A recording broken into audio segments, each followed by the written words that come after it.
Olá, gente querida, parceiras e parceiros do setor cultural, artistas, produtores, gente que se interessa por arte e cultura. Eu sou Bárbara Damasio e está no ar mais um episódio da websérie Cultura em Formação, um espaço de diálogo sobre políticas públicas culturais e o fazer artístico em suas diversas dimensões.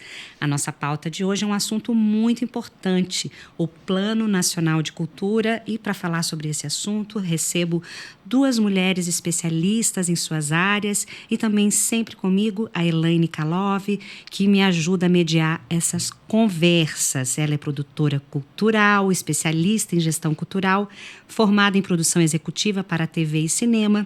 Foi presidente do Conselho Municipal de Políticas Públicas Culturais aqui de Itajaí. É integrante das câmaras setoriais de audiovisual, produção cultural e música do mesmo conselho. Compõe a diretoria do Sindicato da Indústria Audiovisual de Santa Catarina e é conselheira da Cinemateca Catarinense. E também é musicista, estudou no Conservatório de Música Popular de Itajaí, Carlinhos News.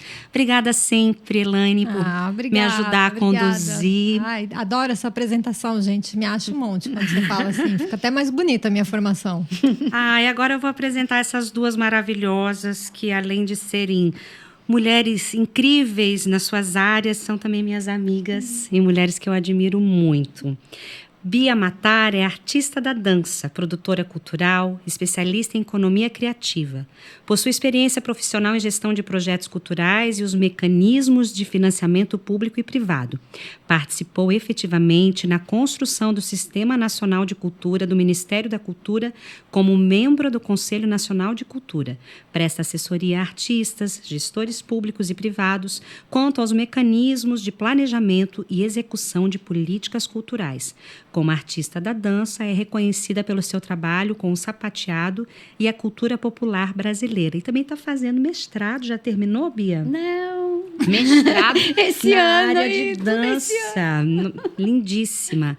Professora Marisa Zanoni Fernandes possui graduação em pedagogia, mestrado em educação pela Universidade do Vale do Itajaí e doutorado em educação pela Universidade Federal do Paraná, com estágio na Itália. Ela é escritora e colunista de jornal da cidade de Balneário Camboriú, Página 3. Militante do Partido dos Trabalhadores desde 1999. Ex-vereadora pelo PT em Balneário Camboriú. Suplente de deputada estadual da eleição de 2022 e membro da diretoria do Sindicato dos Professores de Itajaí e Região, o SINPRO. Conselheira do Conselho Municipal de Saúde e do Conselho Municipal de Direitos Humanos e também do Conselho Municipal de Cultura de Balneário Camboriú. Gente, que mulheres maravilhosas. Que prazer. Prazer. Com toda essa formação, eu não preciso falar nada agora, né? Nesse episódio aqui eu posso ficar quieta, só ouvi-las, é isso? Meu Deus do céu. Gente, vamos começar a conversar, então, sobre essa nossa pauta tão importante. O Plano Nacional de Cultura é uma cartilha de sonhos, uma promessa de valorização, de preservação do nosso patrimônio, uma possibilidade que nos conduz a um futuro vibrante e inclusivo, né? É sobre isso que a gente vai tentar conversar. Bia, vamos contar para os nossos ouvintes e para quem está nos assistindo pelo canal da Café Maestro como que se constitui um plano de cultura, que pessoas precisam fazer parte desse processo, que instituições. Assim, bem beabá, Bia, o que é um plano de cultura? Bom, primeiramente, agradecer essas maravilhosas, esse espaço incrível, né? É cultura e informação, além da formação também. Ai, ela pegou o trocadilho. Peguei o trocadilho. Tava com a vontade de falar isso. Não, a criança esse que tem momento. 5 anos em mim, que habita em mim, reconhece a criança que tem 5 anos em você. Então, obrigada. A ideia da Elaine. Reconheceu o trocadilho. Gente, não, pode parar no episódio, gente. Já deu, já tô feliz. Informação em informação. Isso mesmo, porque eu acho que é isso que empodera, né, as pessoas, os artistas, a estarem bem informados. Esses dias, assim, eu tenho feito muitas experiências corporais. Sou uma artista da dança.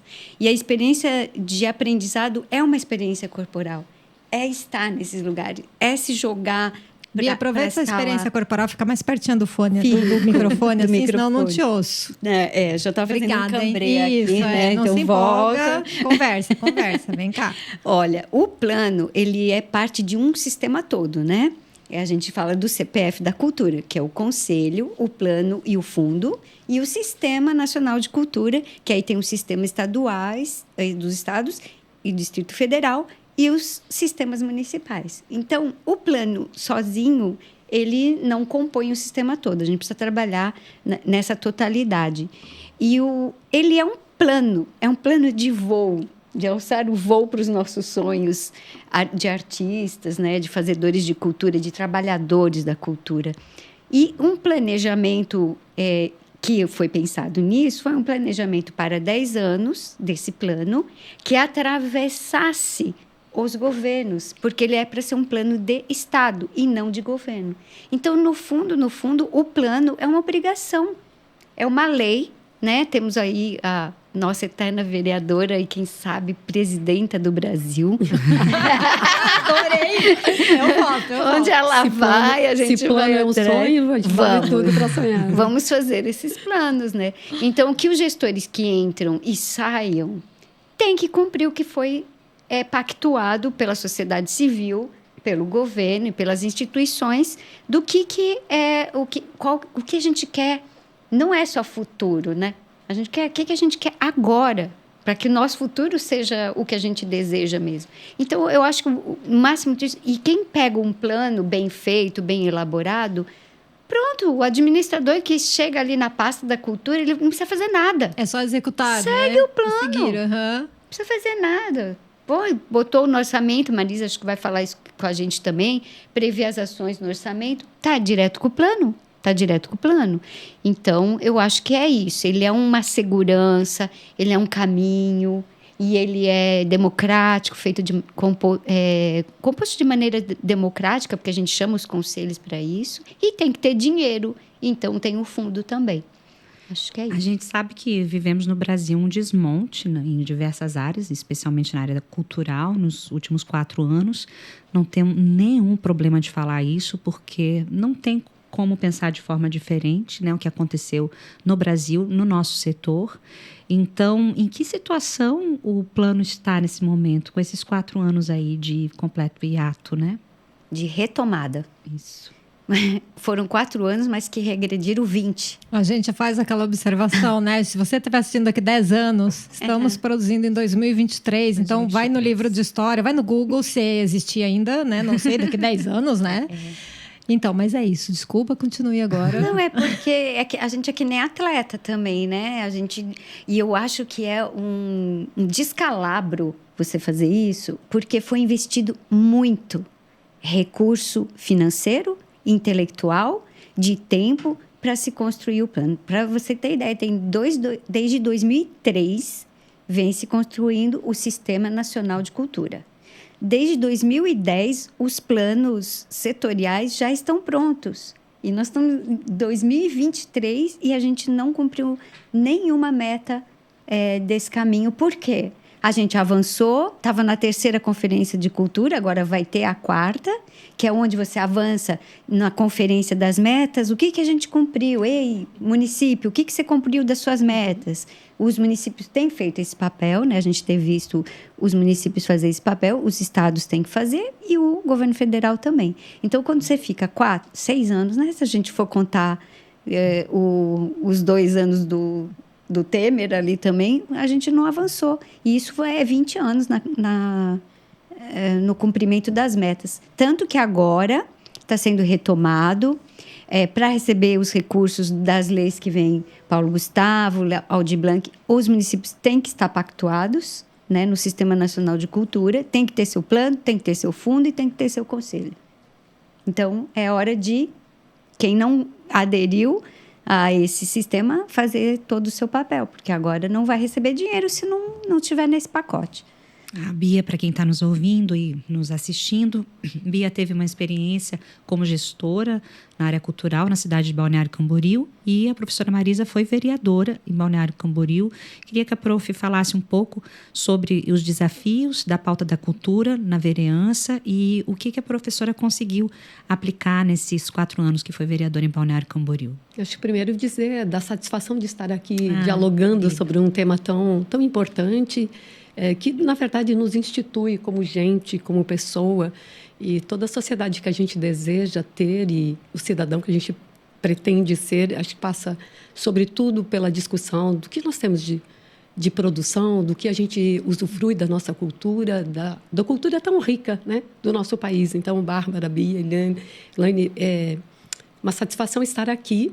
Me sinto muito honrada no meio de vocês que são produtoras, que são pessoas que lidam diretamente com essa pauta, porque me parece que quando eu me pretendo também como mulher, professora, adentrar a vida política, essas questões atravessam a minha alma, mas, sobretudo, o compromisso, então, com essas pautas. E não foi diferente essa passagem pela Câmara de Vereadores, onde peguei todo esse processo de construção do plano municipal e aprovação dele na Câmara de Vereadores. Então, acho que é importante dizer, a Bia trazia, o plano é uma lei, e uma lei amplamente discutida, democrática, que envolve a comunidade, e então passa pela Câmara de Vereadores. Muitas vezes, boa parte dos vereadores, quando não tem a noção da importância da cultura para o município, acabam nem lendo o plano e muitas vezes não se comprometendo exatamente com aquilo que está escrito e como deve ser aprovado, né? Então, ao estar nessa função como presidente dentro da Câmara de Vereadores da Comissão de Cultura e Educação, foi um processo todo de acompanhar isso e também fazer a disputa do orçamento, porque se a gente tem um plano para cumprir, a gente precisa de um orçamento, né? E a forma como isso foi acontecendo, eu acho que é super importante também pensar que quem está na vida pública, um vereador ou um prefeito, precisa ouvir quem entende de cultura. Então, esse vínculo, de novo, de poder organizar uma pauta e aprovar com a plena ciência de quem tem conhecimento técnico. Porque há muitos vereadores que fazem emendas que são totalmente descabidas ou fazem interferências do ponto de vista cheio de preconceito mesmo, que é esse processo que nós vivemos nos últimos tempos de desmonte, de acreditar que ciência não é importante e cultura, então, quando a gente está nesse debate, sim, com esse grupo de pessoas, cultura, para eles, é uma coisa que afronta o que eles chamam de família, de um legado, né, da comunidade, enfim. Então, acho que esse chamamento a gente também precisa deixar claro, né? Se há um plano, se ele é uma lei, ele passa pela Câmara de Vereadores e ele passa por uma definição de orçamento. E esse orçamento é que assegura, de fato, se ele vai ocorrer ou não. Então, o desmonte em nível de Brasil também passou pelas câmaras de vereadores e está aí as conferências apontando as fragilidades na consecução das metas, né? Mesmo a cultura sendo um direito constitucional, né, ao lado da saúde, da educação e de outros tantos setores, por que a gente está sempre nessa gana de luta? Parece que a gente está sempre lutando. Bia, é cansativo, né?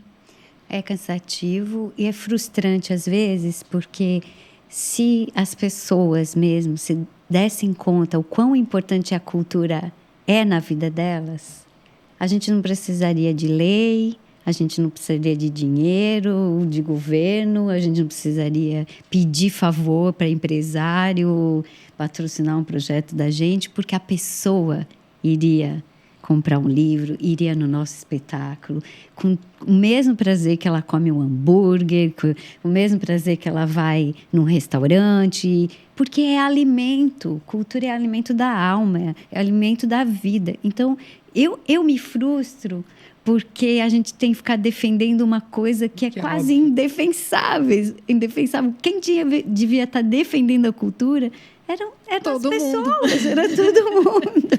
Até porque, né, Bia, cultura, eu falo assim, as pessoas às vezes falam, tem muito aquele discurso, mas só vou se for a peça boa, se for a música boa. Cara, primeiro que o bom é muito subjetivo, né? O que é bom para mim não é bom para você.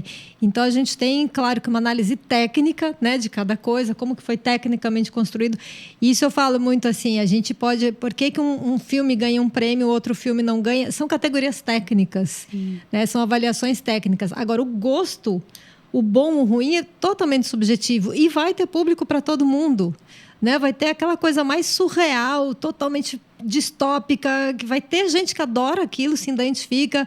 Tem a coisa super tradicional, tanto que tem, né, tantas manifestações culturais tradicionais ligadas a religiões diversas, né, e não só de uma ou de outra. E não é isso, assim. Então, as pessoas, eu tenho essa impressão que elas não percebem a cultura no dia a dia, que a novela é cultura, é um símbolo, aqui no Brasil, então, é um símbolo da produção, né? E olha toda a cadeia produtiva que a gente tem dentro de uma produção de uma novela, por exemplo. Sim. Né? E aí a pessoa fala assim, mas eu não apoio isso. Mas ele assiste a novela, ele ouve a música. Mas eu não ouço esses artistas comunistas. Mas ele está ouvindo, não importa que ele não ouve o comunista, ele ouve o outro que é de extrema direita. É cultura. Né? Ele concordando ou não com as opiniões do artista que está colocando, cara, ele vai procurar aquele com quem ele se identifica, né? Mas é isso, tá no dia a dia de todo mundo, tá em nós, né?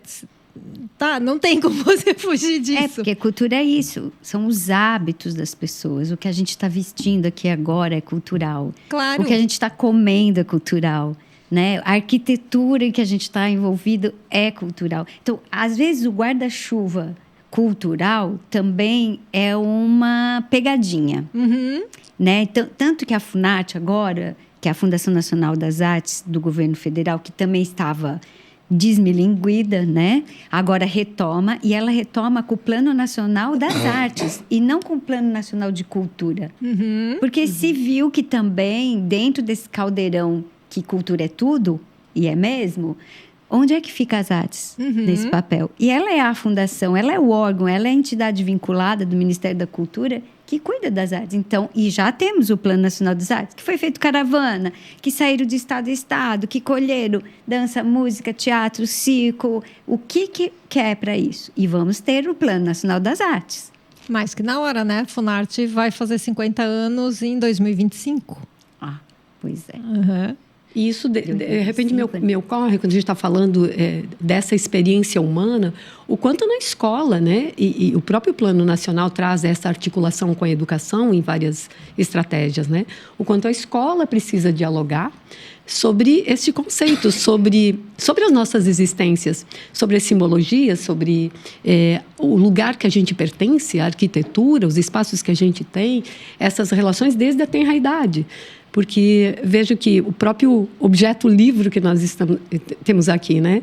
Se desde uma criança pequena, desde a tenra idade, ela tem um contato, por exemplo, com a literatura, ela vai ter um processo de fruição diferente. O livro como um objeto de brincar mesmo, no sentido desse contato, né? E não daquela coisa obrigatória de uma escola que faz uso para você dizer quem é o autor, mas como que ele vai sendo incorporado na vida, né?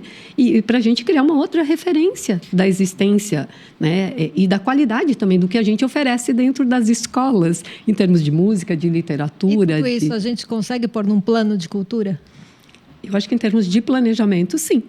Né? A questão é como se executa, porque você precisa formar quem vai lidar com a execução, por exemplo, dessa política dentro da educação, né? Eu acho que o mais importante é a pessoa se sentir que ela pertence a esse pluriverso, sabe? Às vezes a gente... E tem estatísticas disso também, que a pessoa não vai comprar um livro porque ela acha que não é para ela aquilo. Ela não vai no espetáculo de dança porque acha que ela não vai entender o que é um espetáculo de dança. E quando a gente teve o Vale Cultura, né, que foi uma política cultural, ele existe ainda, né? Mas vamos ver se isso também é retomado. O índice de utilização do que foi distribuído, que foi muito pouco, eles compravam revista nas bancas de jornais. Era o que mais era utilizado. Porque a banca de jornal, ela está em cada esquina, ela está ali, e o pai, o avô, e isso faz parte, né, daquela experiência da pessoa, assim. Então, o que eu acho que mais as pessoas têm que entender é que elas pertencem a isso tudo. Elas pertencem, a acessibilidade está aí também, que é uma pauta muito importante de a gente prever nos nossos projetos, nos nossos planos, né? Porque não basta você ter o livro em si, você tem que ter o livro em braille, você tem que ter o audiobook, você tem que ter o lugar. Eles têm o direito, né? De apreciar a arte e a cultura com a mesma qualidade de um vidente, de um ouvinte, de uma pessoa que se mobiliza, se move bem, né? O que eu ia falar era bem isso. Eu acho que a gente tem que tentar convencê-los que eles pertencem a isso. Tudo isso pertence, está dentro deles. E eles também são essas pessoas que podem trazer coisas para a gente que a gente nem sabe. Ah, aquela cidade não tem cultura. Claro não que existe, tem, né? Isso. E Bia, quando você fala, né, de trazer essas pessoas, você falou lá atrás também que no comecinho da tua fala que o plano de cultura ele é feito pela sociedade civil. E aí, perguntando você, como uma pessoa, uma produtora, uma pessoa que está nessa luta pelo, né, desenvolvimento do plano desde sempre que eu te conheço, e para Marisa também, que como a pessoa do legislativo, como que a gente traz essas pessoas? Né? Como que a gente traz a sociedade civil para montar esses planos com a gente? Olha, ultimamente eu acho que tudo é uma estratégia de guerra do amor.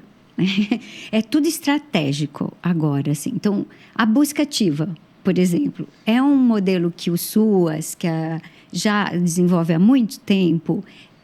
A educação, né? Que a Marisa também é uma educadora. Ela sabe da importância que a escola tem.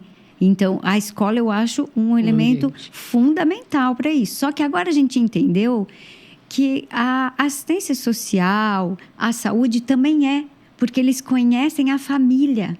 Eles têm agentes que vão na família, como vão para dizer que não foi para a escola, como é que está a família. Eu acho que a gente tem que começar a entender que isso é uma estratégia de trazer as pessoas que estão fora dessa bolha. Quem está na bolha é as mesmas pessoas que estão dinossáuricas nessa bolha, né? A gente está dinossauro já nessa bolha, porque a gente está há muito tempo, mas a gente precisa que os jovens, as crianças se envolvam. Hoje eu estava na LESC, estava lá o Parlamento Jovem, mobilizando a escola. Então, assim, a gente precisa dessa juventude, gente. A gente precisa de sangue novo vindo, porque nós estamos ficando velhos, nós vamos morrer daqui a pouco. E a gente não vai ver esse plano funcionando. Eu queria trazer aqui para o nosso radar um pouquinho a questão da gestão pública e das leis. Uma das maiores dificuldades que a gente encontra no setor é que os funcionários das fundações normalmente são cargos políticos, né? Uhum. Não são cargos técnicos, nem via concurso público. E a professora, enquanto vereadora, foi autora do projeto de lei que prevê que o coordenador, o diretor do Teatro Municipal da cidade deva ser alguém formado na área das artes, né? Por que a professora realizou esse projeto e por que acreditar nessa importância? Primeiro, eu acho que é um respeito a quem estuda a área. Quando nós tratamos, então, da política de cultura, né, como uma legislação e que ela não é de um governo específico, ela é um plano de Estado, né? Uhum. Então, nesse sentido, acho que para isso acontecer de fato, você precisa começar a colocar no devido lugar as pessoas que não têm um vínculo exclusivamente partidário, porque elas terão um compromisso com aquele setor, né? O compromisso vinculado a um conhecimento técnico, porque você pegar um sujeito, vou pensar aqui, sujeito que é lá, sei lá, jogador de futebol, me veio na cabeça, né?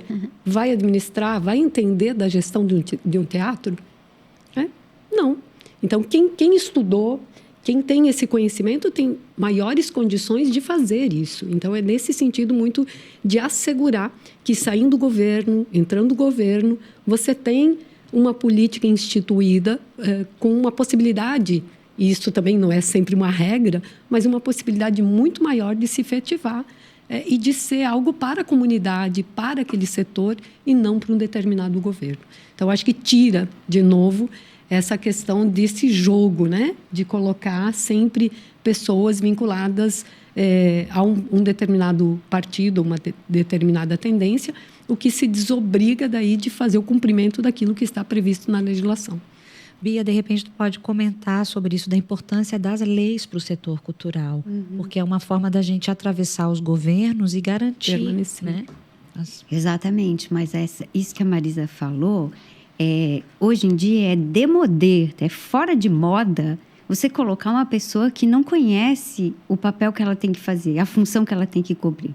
Porque isso, 30 anos atrás, você não encontrava gestores de cultura qualificados. Foi outro trabalho feito. Hoje a gente tem doutores, a gente tem pessoas que têm uma trajetória na gestão de carreira que se dão muito bem. Você vai no médico, se o cara não entende do que ele está fazendo, por que você tem que ir no teatro e discutir com um diretor que não sabe o que é um pimbim,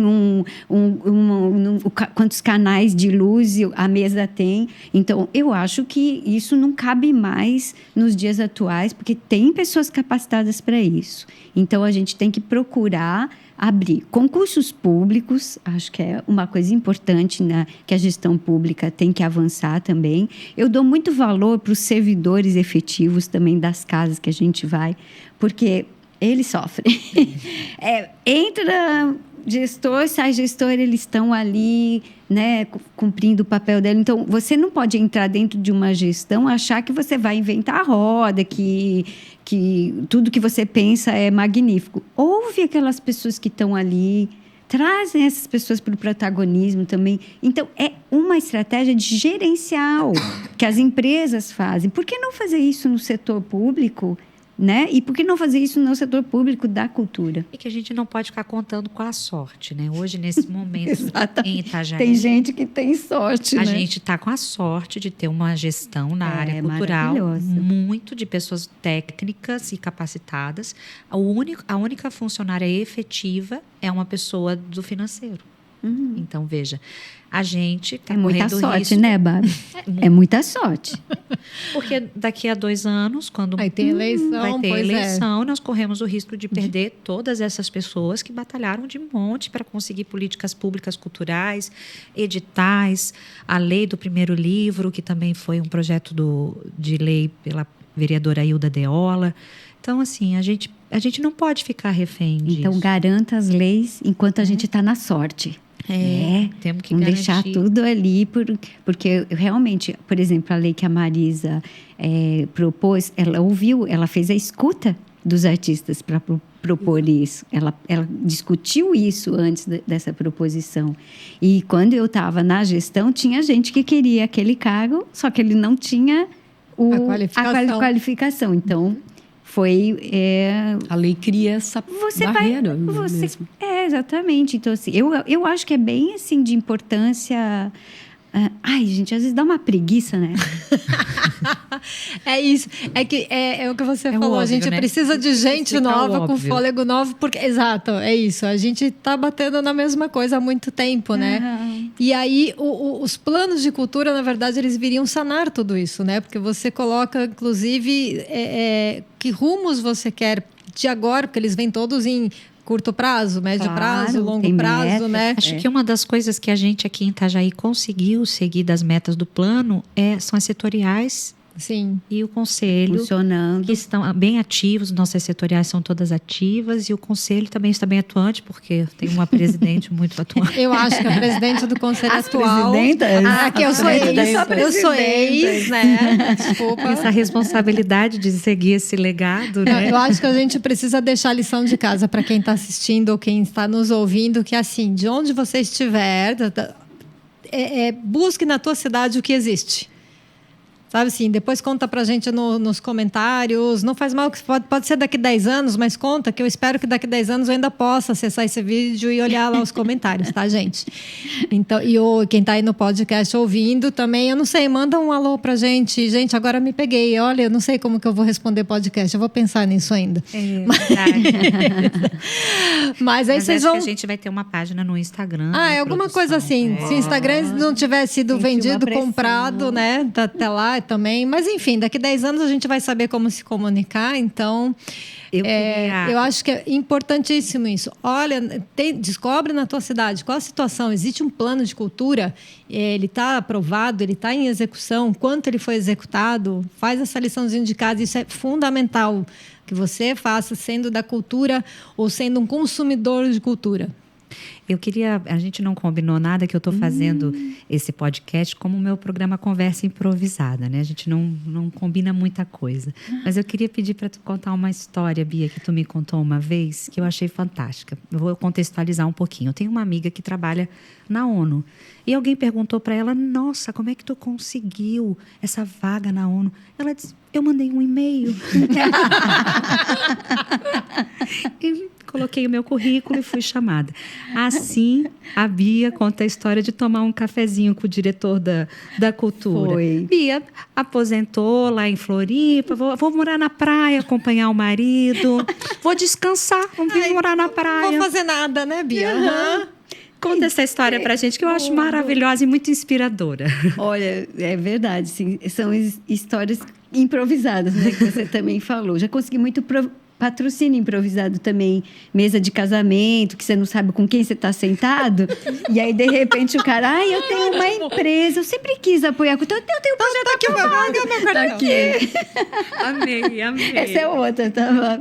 Mas essa foi muito interessante, realmente. Saio de Floripa, né, para acompanhar o Rodrigo aqui, o meu esposo, e falo assim, não, agora eu vou me aposentar, ficar na praia, levar minha cadeirinha, ficar preta, pelancuda, delícia. Aí chego aqui, tinha mudado o governo, né, a gestão do governo. Aí você vai lá ver quem que está assumindo a pasta da cultura. Eu falei, vou dar um chega lá. Ainda eu estava... Dá um Google na pessoa, né? Fui no Facebook. E eu estava conselheira nacional de cultura em 2017. Eu ainda estava na minha gestão. Me chego de conselheira nacional de cultura em Balneário. Né? Podia conversar um pouquinho só, tomar um café? Marcamos um café, né? Era o Jorge Varela, que tinha assumido na época a presidência da Fundação Cultural, e marcamos um café. Aí eu falei, amigo, é o seguinte, eu sou isso, né? Me apresentei tudo. Nós temos Conselho de Cultura, nós temos Plano de Cultura, nós temos Fundo de Cultura, o Sistema Nacional de Cultura está ativo, nós temos a Lei de Incentivo à Cultura, a LIC, que é tão cara, né, pra gente também. Seguinte, não queremos perder nada. Tá? Entendido? Aí ele, né, já olhou assim, né? Tipo assim, ele falou assim, quer trabalhar comigo? Aí eu voltei para casa, tá aqui meu marido que não me desmim. Eu falei, calma que eu preciso pensar, porque eu não era bem isso que eu pretendia, né? Era uma participação só apenas da sociedade civil. Só uma sugestão, assim, né? E eu achei muito legal, sabe? Também, pensando bem, esses acontecimentos, esse fato, porque ele também não me conhecia. E eu nem era de partido nenhum. Não tinha partido nenhum, né? Imagina, eu estava ali, o meu partido é a técnica, né? O meu partido sabia do que estava falando. Cultura. Eu vou com o Partido da Cultura, falo com quem tiver que falar, dialogo com quem tiver que dialogar. Os meus valores são de centro-esquerda, mas o meu partido é a cultura. Então, se eu tiver que sentar com todos os que estão no governo, sentei com o Temer também. Quando o Bolsonaro chamou, uma vez fui também, eu vou lá e falo. Mas lógico que estando o Lula agora, né? Mais fácil, né? Mais fácil. Professora Marisa está tomando um cafezinho com o Silvio de Almeida. Maravilhoso. Esse podcast, essas mulheres maravilhosas. Eu tenho que informar que tudo isso vai ter que ficar para o episódio da próxima temporada. É uma frustração, porque a gente termina com tanto assunto ainda para conversar. Eu acho que, assim, mesmo nesse tempo dizer isso do que a Bia estava dizendo, quando vocês lançaram essa questão da sorte, né? Do conhecimento, na verdade, de alguém que é da área e que sabe todos os caminhos. Então, a gente fica super tranquilo quando tem uma Bia, por exemplo, na Fundação de Balneário Camboriú, né? E isso é um ganho para a cidade, é um ganho para a política cultural. Mas quando você for presidenta, você leva ela para o ministro. Vou levar ela para a resolvido, gente. Vamos começar pela cidade, né, Bia? Vamos! Então é isso, né, Bárbara? Poxa, muito obrigada. Foi um adoro, prazer. gente. Assim, significa que vocês já estão escaladas para as próximas temporadas, tá? A gente vai mudando a pauta. Mas, Espero, né, que a gente possa festejar mais. Propõe um vinho para a gente continuar essa conversa. Com certeza. Gente, o Cultura e Informação conta com o patrocínio da Prefeitura de Itajaí e da Fundação Cultural de Itajaí, por meio da Lei de Incentivo à Cultura, com apoio do Instituto Sorri. Sempre aqui comigo, dividindo a bancada, mediando essas conversas maravilhosas, a Elaine Kalov, que também é a produtora geral desse projeto tão especial, que tem trazido tanto conhecimento para a gente. Mesmo que a gente já seja da área, a gente segue aprendendo. Sempre aprendemos mais. Bom, muito obrigada pela companhia de você. A gente volta no próximo episódio para conversar ainda mais sobre cultura, sobre políticas públicas culturais, tudo que envolve esse setor da cultura. Muito obrigada, até o próximo episódio.